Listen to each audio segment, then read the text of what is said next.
Welcome, everybody, to the Out of Home Insider Show, a podcast like no other, hosted by the one and only Tim Rowe. Get ready to have some knowledge dropped on you and to be entertained, because nothing's more valuable than food for your brain. So sit back, relax, we're about to dive in as the best industry podcast is about to begin.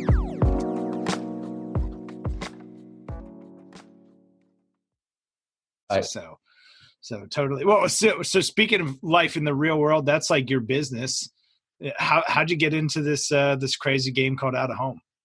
Oh, it's a very, very, very interesting story, but I'll take you back. So basically it started when I was probably right before I turned 16 or 17. And I grew up in a family business atmosphere. My dad ran convenience stores he just retired 2018 for 38 years. So it was getting going, and he decided to put, marquee signs on the convenience store. So 5x8 little on-premise. Got it. Digital signs that would just, Coke 99 cent, get people into the stores. And, a lot of gas stations, they make their sales and their profit inside the stores, not by selling gasoline or to that effect. So he was trying to find a return on investment, obviously. So when I was 16 or 17, right when I started driving, he said, Garrett, I want you to try, never been in sales, or he's mainly just been in retail, right? Yeah. He said, I want you to try to sell advertisements off these signs. So I'm like, okay, I got a summer job. Okay. I'm just going to drive. He hired me I was $8 an hour, and I was making 10% commission. It was all right. But like, you're 16, 17. Had you really ever sold anything before? I mean, I was always I would say a young entrepreneur. I wouldn't say I was lemonade stand and all that, but I would always save my money, and I understood the value of money. So yeah. I understood what the opportunity presented itself, and I understood that, I'm here to help. At that time, I was just trying to help the family business. For sure. And when I started being ingrained in it and saying that, what I realized, I was building the salesmanship inside of me during this time. So it was my summer job, and every kid has a summer job. So this was mine, and I was just, hustling, and I was honestly just building my relationships around town that obviously has helped me now where I'm at. But, I did that for probably 3 summers in a row. And it was very interesting. And I come back with the numbers, and he looks at the numbers, and he was kind of shocked, and he was like, he didn't understand, I did pretty well on the advertisements for a 17. Come on, give us something. What'd you sell? I sold about $30,000 worth. Come on, listen. There's people listening to this show that wish they could sell 30,000. No, I'm just kidding. Yeah. They don't listen to this show. It was about 30,000. I did it, and I got it to a point where I got to closer to the $40,000 range, and I was like, I'm gonna make an LLC out of this, and I'm gonna start my own LLC. And at the time, my dad had some he had some interstate property, right? And or his truck stops. He had 2 truck stops and 3 regular convenience stores. And at the time, we were like, well, maybe we should put a bigger sign on the interstate. So what he did was so he had some signage on the interstate, or he just had the land rights. Right. He just had the land that was in between 2 of his truck stops. Okay, right? got it. Okay, so no billboards yet. There were no billboards yet. No, we were still small into like the marquee signs just to get that return on investment. And I was like, I did well on this. I've kind of built a pattern of what I do. I know how to go in there and sell and this, that, and the third. And I'm, mind you, this was right when I was in college. I was doing this as a summer job, so I was still in school during this. I did the 30,000 within the summer.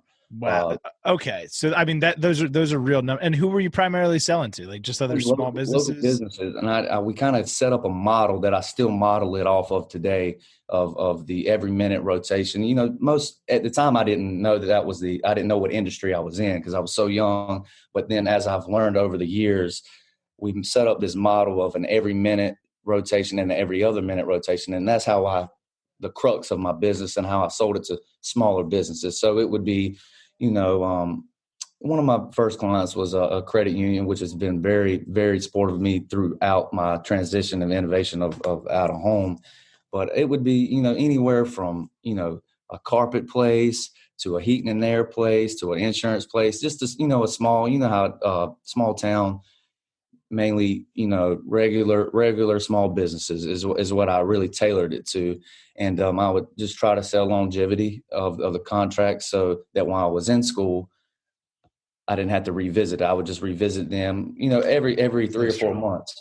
And so it was a cool, I didn't realize what I was going through at the time of what I was doing. But then as I get to college and I start learning a little more, and I go to Spartanburg Methodist for my freshman year. And by the time I'm getting closer to going to Clemson, my first year, that's when the interstate billboard thing came about. And we decided to go visit some manufacturers. We visited Watchfire and we visited Daktronics in South Dakota and Indiana. So this was my sophomore year of college. We're flying out to South Dakota and in Indianapolis for Watchfire and Daktronics. And I remember this is very reminiscing. You have the napkins that you get on the airplane, and I looked at my dad and I wrote down a number. I said, here, this is what I will lease it from you. I'm 18, 19 years old. So I was like, I have the opportunity, right? I have the opportunity. I was like, I have to present something. This is my first deal, so to speak, to gaining some leverage. So your plan at this point was dad's kind of leaning the charge on like the CapEx side, but you're going to lease it from him and then you're going to go sell the space. Correct. Got it. Understood. Not everybody has the opportunity to have interstate, frontage road that was, but we didn't, at the time, we didn't realize that, okay, hey, we have these sales. Let's try to leverage and make it a little bit bigger. So we ended up going with Daktronics. We feel that it was a great board, great quality. Watchfire was good. At the time we just felt like the people at Daktronics connected with us better and just presented a better deal. And I wrote the number down. So then when I got back, we went with Daktronics. We started on the construction while I was still in my sophomore year at Clemson. And once it was in the ground, that was history there. So, and mainly, still in school, still in Clemson, trying to, it's a little bit different than a summer. When you're in summer, when you're a kid in college, you can go and you have more time than what you do. Sure. But you're running a business at this. You're learning more. You're learning more outside the classroom than you are inside the classroom at this point. Fair statement. At that point, for sure. As my education went longer in Clemson, I learned a little bit more about the business, because I majored in business management and entrepreneurship.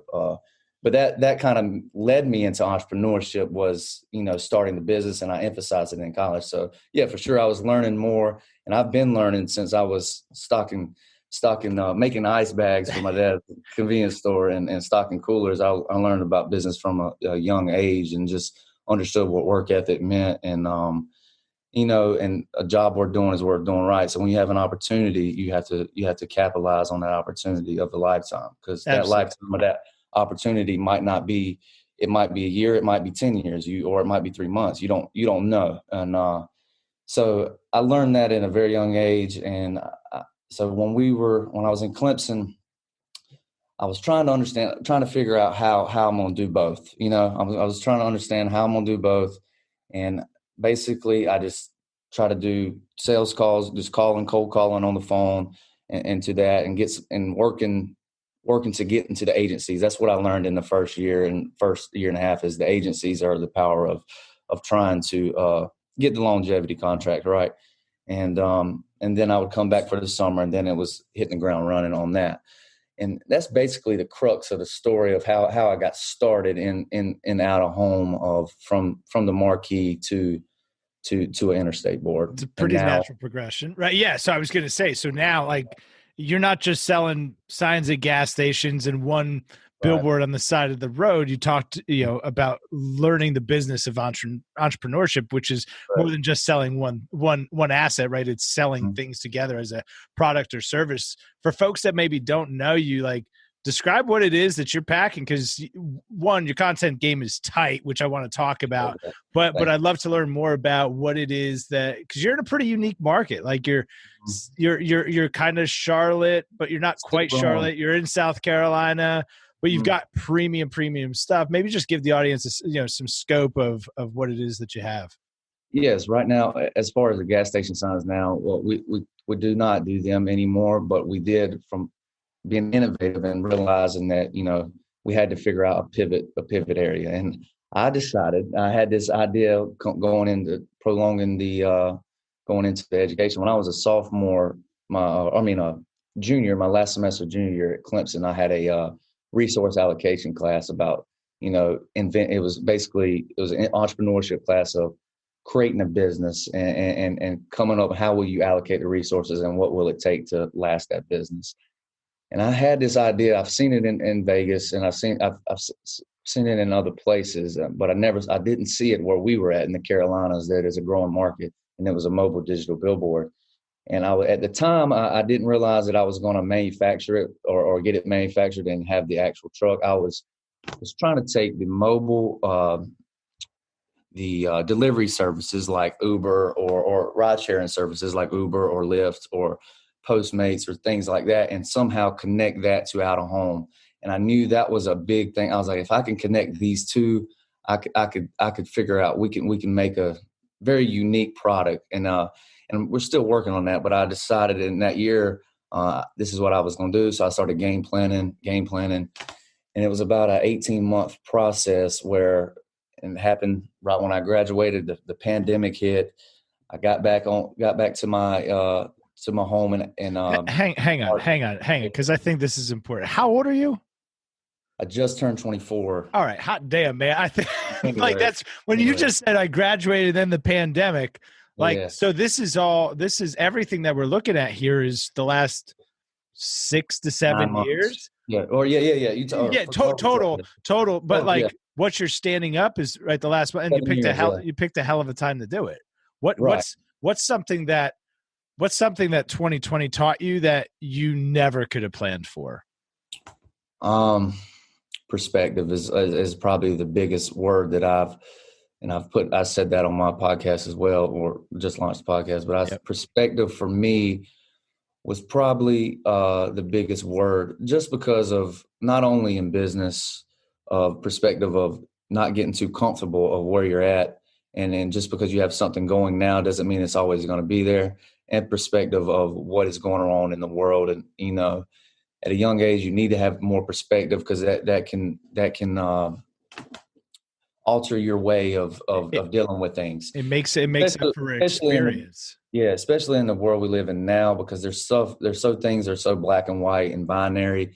I think it needs some time, if it's younger or older people that need to voice their opinion about perspective, that, everything is not black and white in this world. There can be a little gray area that keeps us moving forward and being united. And we see that very, very adamant right now. And I think perspective and also perspective of, and this is a personal subject, but my mom was diagnosed with cancer in August during the pandemic as well. So that's perspective of life. It was a very, everybody got hit hard with 2020, but it's just about the way you deal with it and move forward and innovate and your mind, innovate your business and keep moving forward. That was a big thing for Clemson. I remember when I used to work out, you remember things as you look back at your college career.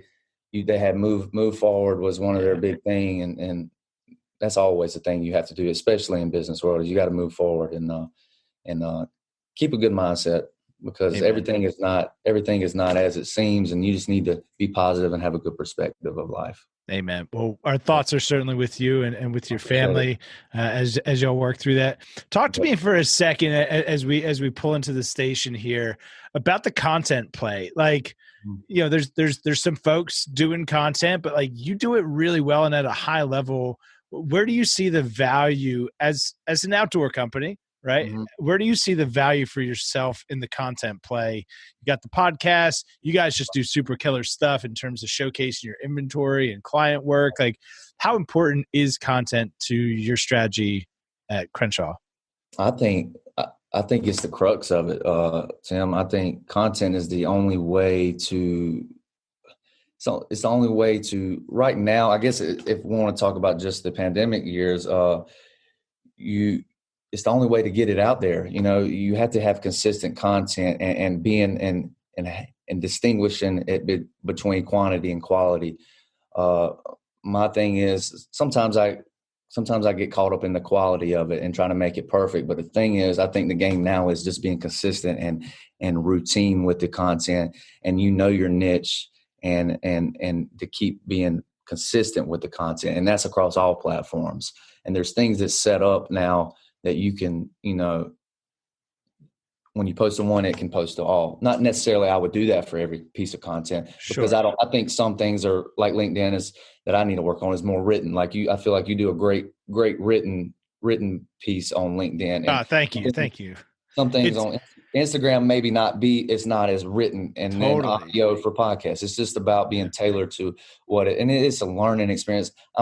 And I have my sister here that does a lot of my creatives for the sides for the billboard signs and some things. But as far as creating the content, I'm basically posting there. I'm creating it and posting it all across. So she helps us with the in-house. She has her own freelance, and we've helps me a lot. But as far as the content play, I think that's where I've seen Out of Home is going to. They have started to produce more content based on showing their inventory. I think if I just looking back at history, I think Out of Home was kind of in a one way street of they didn't produce much content. Obviously, social media changed the game, right?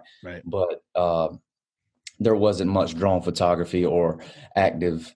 It was more of data. It was more of we have this many travelers. Right. You know what I mean? Yeah, like this many people drove past it. Where can folks go? Just because I'm coming up against it here at the top of the hour, and I want to make sure that folks can find you. And we'll link out to the content too. Where can people connect with you? Where are you most active? Where can people see more of the great content and what you're doing down there? Right. Instagram, Facebook, and LinkedIn are probably my core platforms. Obviously, we have a YouTube that we're trying to push a little more with our podcast. But yeah, at Crenshaw Visions, Visions was just that goes back. It was just a vision to me to try to figure out, this is what I wanted to do, and it was the crux of what I wanted to do. So. And it plays on Out of Home too, right? It's the visual. So at Crenshaw Visions, and it's sales at CrenshawVisions.com for any of our inventory.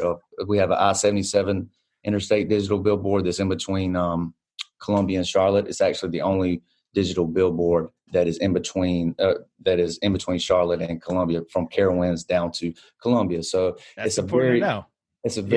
It's a very selling point for me that it's 14 by 48, so it's one of the largest too. So, and then we have our mobile digital billboard that is covering the South Corridor, Charlotte into the South Carolina region of Fort Mill, Rock Hill, Lancaster, in that area. So yeah, it's been interesting, and we're just innovating and trying to move forward, and whatever comes next comes next. Awesome. Well, speaking of what comes next, I want to get back with you. We got to connect after this and offline. I'd love to do a showcase just on the mobile LED truck game. So you down for that? Oh, I'm down. Definitely. Awesome. That's is innovative in our field. So I'm definitely down for that. All right, cool. Well, hey, if you found this to be helpful, please share it with somebody who could benefit. As always, make sure to smash the subscribe button down below in the corner, and we'll see you guys next time. Thank y'all.